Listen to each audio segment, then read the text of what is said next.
Bueno, buenas tardes a todos. ¿Cómo estás? No es que sé mucho más que el doctor Dilelo, pero bueno, esto lo prevé la Constitución en el artículo 30, que dice que la Constitución se puede reformar en todo o en alguna de sus partes, pero se hace con un procedimiento especial que tiene que contar el voto favorable de las 2/3 partes del Congreso. No se especifica si son de todo el Congreso o de los miembros presentes, ¿no? Eso es un tema que se discute. Y por último, la reforma en sí misma la hace una convención constituyente que se convoca especialmente al efecto. Y bueno, acá el doctor nos puede... Es decir, que la Constitución prevé cuáles son las formas para su propia modificación y prevé los plazos y prevé... No. O después eso lo delega en algunas otras regulaciones. La cosa es así. Dos cosas. En general se discute o se discutía si podía reformarse lo que se llama la parte dura de la Constitución, que son las declaraciones de derechos y garantías, o todo. En general, por la forma del texto, se puede modificar todo. Pero la de 1853 preveía por 10 años que no se podía modificar, lo cual tampoco se cumplió, porque en esa Constitución no entró la provincia de Buenos Aires. Claro. Por lo cual en 1860, a solo 7 años, hubo que hacer una nueva Constitución, que es la de 1860. Motivos de controversias entre argentinos no faltan nunca. De manera tal que discusiones que hay que han tenido diversas soluciones. Primero, que debe ser declarada por las 2/3 partes de sus miembros, senadores y diputados. Se discute, se ha discutido, sí, todos juntos sentados en el recinto sumando linealmente, o si las 2/3 partes de cada cámara por separado, propias, por separada. Las Y después, discusiones tenían que ver con cuántos tenías en cada cámara, supongo. exactamente. Y además, otra discusión fue si sobre el total de los miembros, sobre el total de los miembros presentes.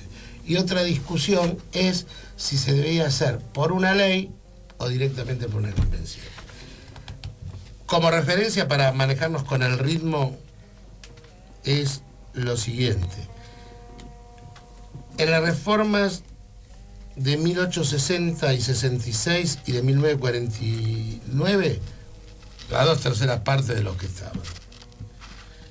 En 1898 y 1993,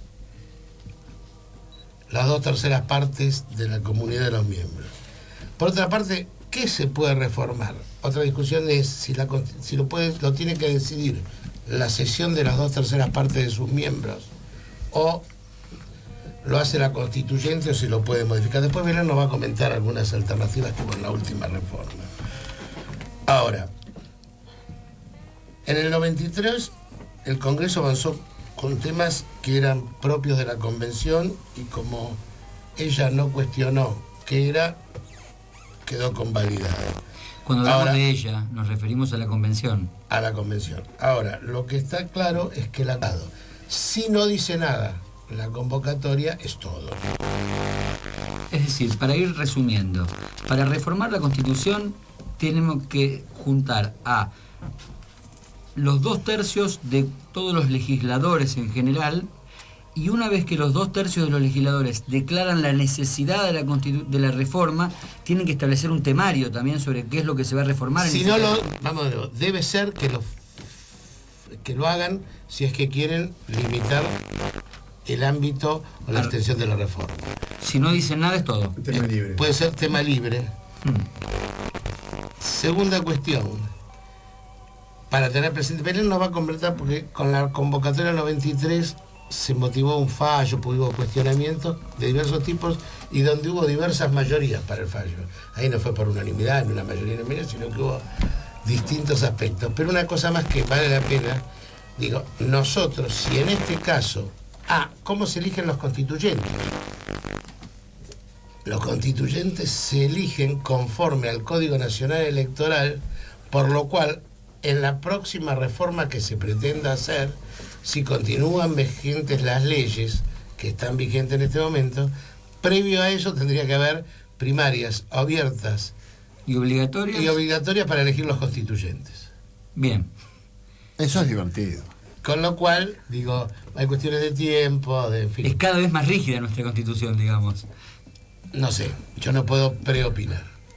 Belén, me parece interesante que Belén cuente cuál fue el debate en la Corte, porque otra gran discusión es, ¿eso es revisable judicialmente el tema de la convocatoria? Y viene a cuento porque hay toda una judicialización creciente de todo lo que uno quiera.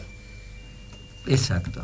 De manera tal que vale la pena es, si hay una hipótesis de reforma de la Constitución, ¿qué es lo que ha dicho hasta ahora la Corte de manera más cercana, que fue en el año 93? Sí, el fallo fue del 94. Bueno. Ahí nomás de la reforma, no esperaron mucho tiempo. No, antes. Digamos, antes contemporánea a la el tema reforma. arranca a principios del 94, con un planteo que hacen los diputados Polino y Bravo, que eran del Partido Socialista Democrático. Ellos lo que cuestionan es que la ley que declara la necesidad de la reforma no había respetado el procedimiento para sancionar una ley normal, digamos. ¿Por qué? Porque había iniciado el proceso en la Cámara de Diputados. Después va a la Cámara de Senadores, que le introduce modificaciones. Y en lugar de volver a la Cámara de Diputados para que se traten esas modificaciones, no. Directamente lo mandan al Poder Ejecutivo, que la promulgó. Entonces dijeron, no, esto es inconstitucional, y ellos lo que perseguían era que se declarara la nulidad del procedimiento para sancionar esta ley y de la posterior convocatoria. Es decir, para que los que no son abogados vayan entendiendo, para sancionar una ley, las dos cámaras del Congreso tienen que dar el visto bueno. En este caso lo que pasó fue que una cámara generó la necesidad de la reforma, la otra sobre esta reforma la modificó, y aprobando esa modificación sin que vuelva a la Cámara de Senadores, directamente quedó como promulgada, digamos. Eso es lo que vos decís. Exactamente. Entonces, bueno, ellos cuestionan esto mediante una acción de amparo. Se lo rechazan y entonces Polino interpone un recurso extraordinario. La Corte ahí, por mayoría, le rechaza el recurso y dice, no está legitimado, no sustenta suficientemente el agravio, se lo deja de lado, digamos. Pero bueno, 280. Hay algunos jueces que se pronuncian diciendo que, bueno, que se tenía que revisar el procedimiento con el cual se sancionó esta ley, ¿no? Uno de estos jueces es Fait, que hace un voto en el que trata este tema y dice, no, bueno, para modificar la Constitución se hace a través de una ley. Entonces hay que respetar el procedimiento para sancionar la ley, ¿no? Que es la ley suprema, digamos. Así que dice que sí tienen legitimación y que, bueno, que hay que respetar la supremacía constitucional desde el punto de vista de la Corte, como que es guardiana, digamos, del proceso democrático y de las garantías constitucionales. Esto lo dice Fait. Solo en soledad, digamos. Sí, hace un voto disidente y dice que sí, que corresponde, digamos, darle la razón a Polino, ¿no? Bien, o sea que lo que la Corte Suprema de esa época definió fue que no importa. Básicamente, para resumirlo en términos que todos vamos a entender, que no importa, que ya está.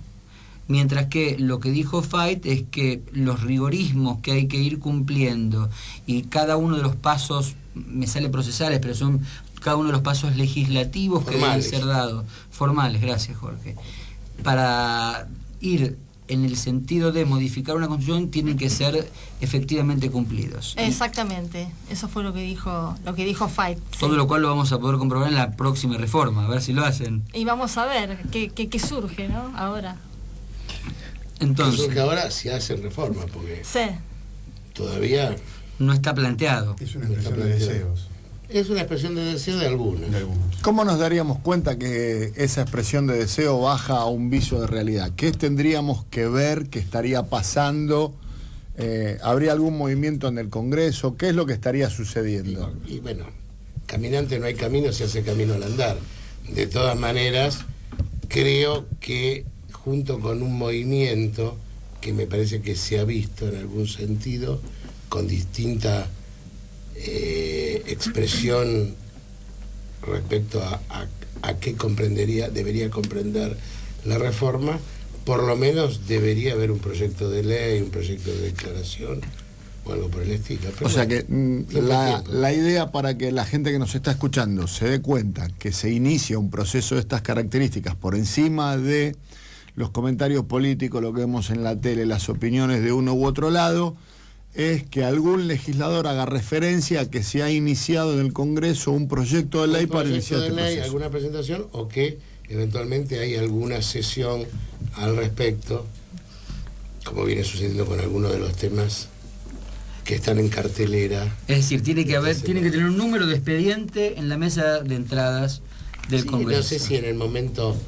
ritual del número de entrada, pero por lo menos la foto entrando con el expediente tiene que estar. Digo, para la popular, cuando veamos la foto ya está, muchachos. Y además hay que ver que se quiere reformar.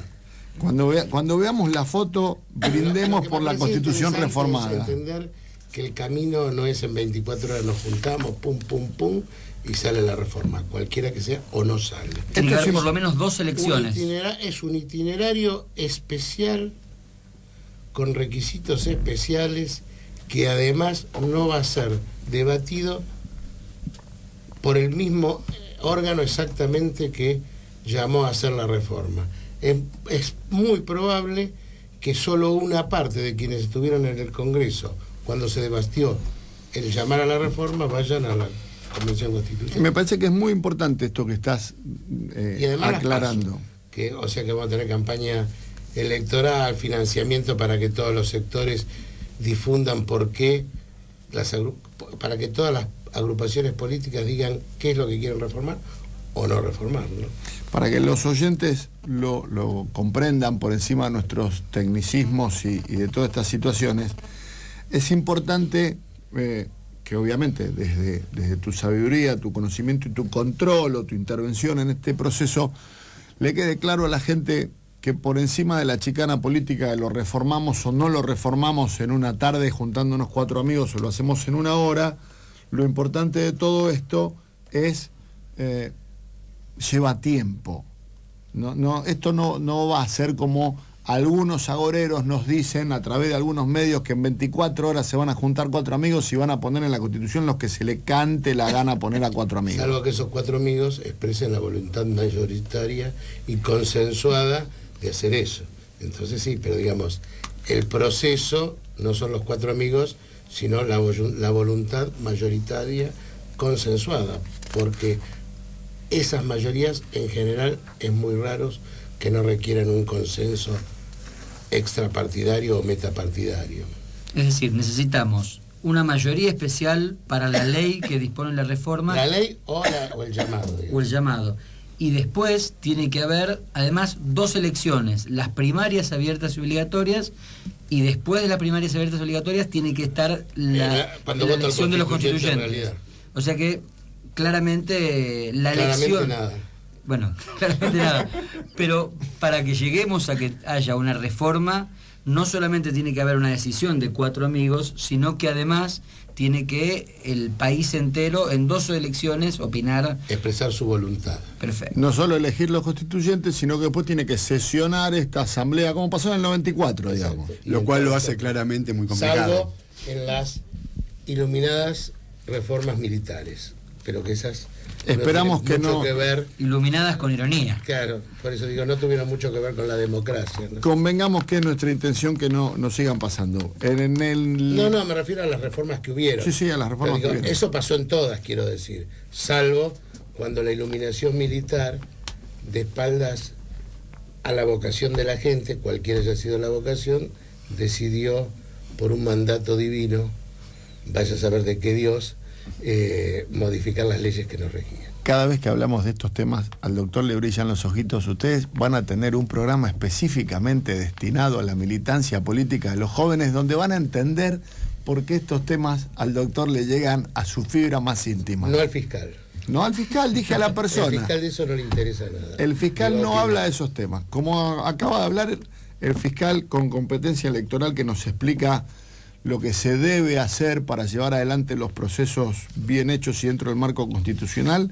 Le agradecemos su participación, le agradecemos los conceptos. Escuchamos un poquito de música, lo invitamos a Jorge, la persona, el amigo, que se quede con nosotros y charlamos un poquitito los temas de actualidad antes del cierre del programa.